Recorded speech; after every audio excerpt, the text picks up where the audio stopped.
Ces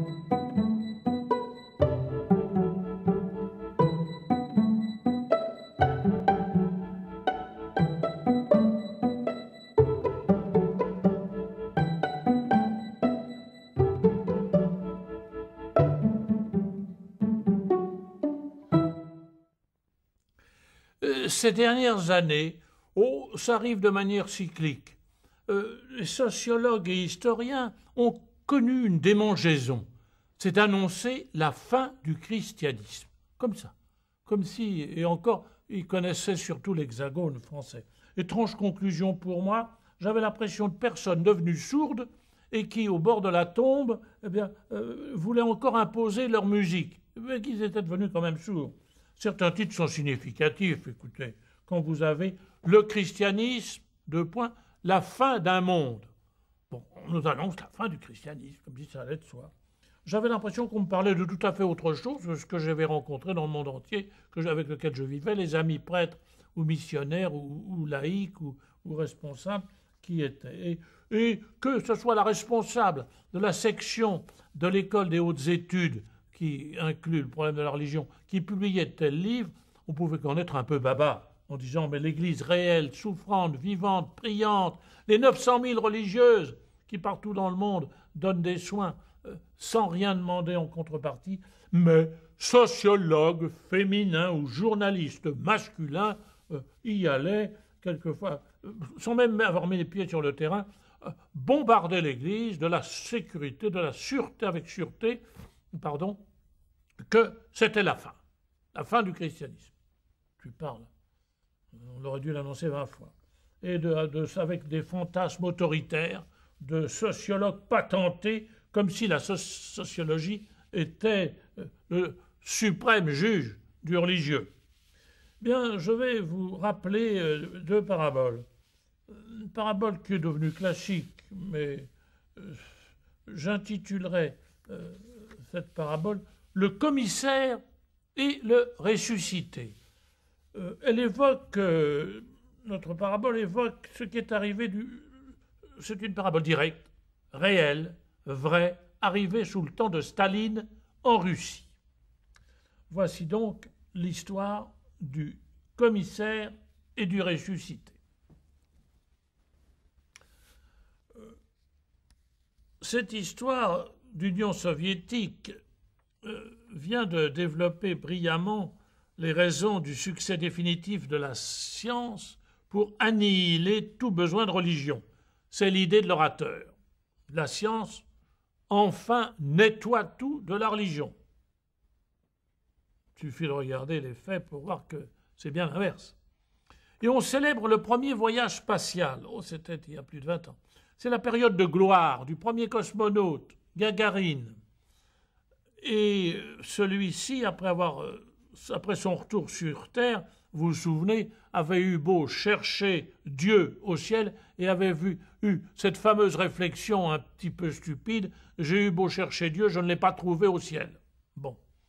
Or, en pleine Russie communiste, avait lieu une réunion où un commissaire du peuple avait conclu à la défaite, enfin acquise, de la religion, en terminant la réunion par ces simples mots: y a-t-il quelqu'un qui a posé des questions sur ce qu'il venait de dire, sur l'extinction définitive de la religion grâce à la science.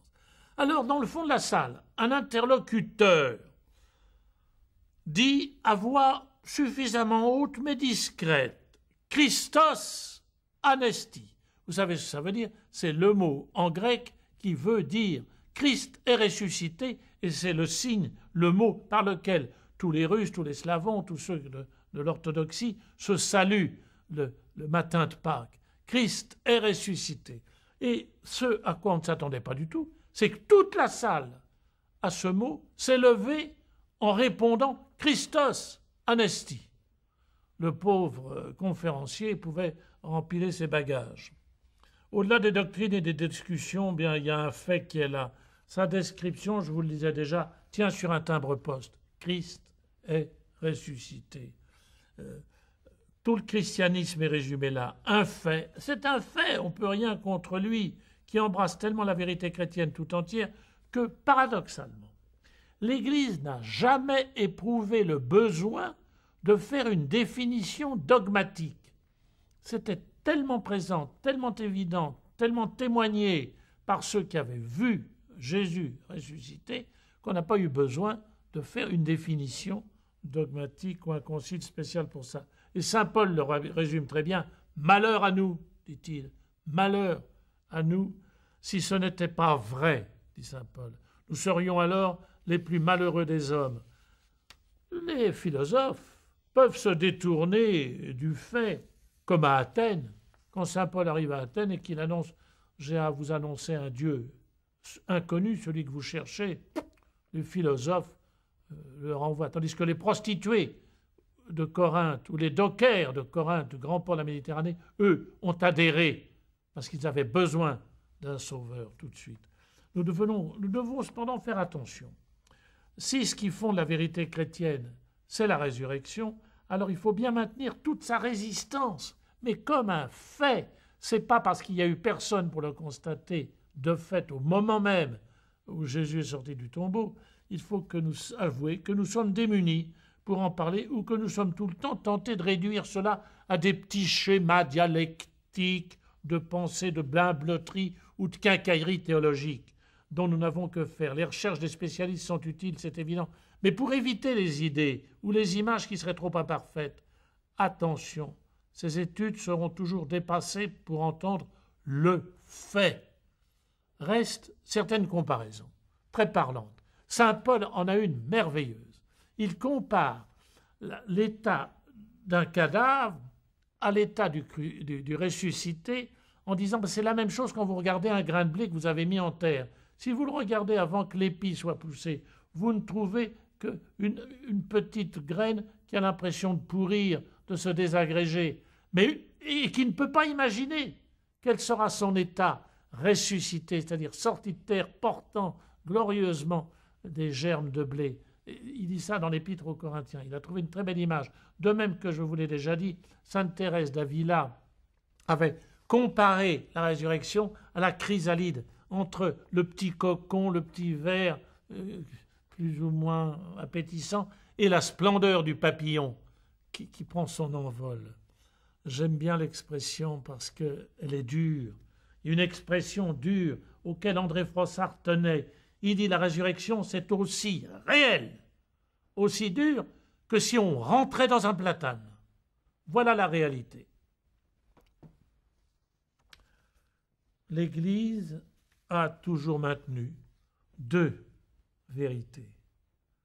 La réalité du fait, il est ressuscité, Christos anesti, et l'impossibilité pour un esprit humain encore sur terre de dire le comment.